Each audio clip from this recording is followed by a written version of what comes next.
تجھ سے کتے ہزار پھرتے ہیں. اعلیٰ حضرت نے جو لفظ لکھا وہی میں بیان کر رہا ہوں.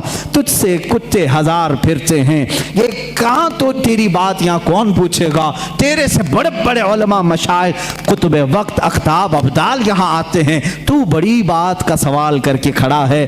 یہ کہہ کر کے دوبارہ آئے روضہ رسول پر. کہتے ہیں اسی وقت اعلیٰ حضرت فاضل بریلوی رحمۃ اللہ تعالیٰ علیہ نے بیداری کے عالم میں اپنے ماتھے کی آنکھوں سے اپنے حبیب پاک کا جلوہ دیکھا. حضور پاک صلی اللہ علیہ وسلم کی قبر اطہر کے پاس ایک جلوہ چمکا. آپ نے اپنے آپ کو روکا اور پھر یہ شعر لکھا: پیش نظر وہ نو بہا سجدے کو دل ہے بے قرار.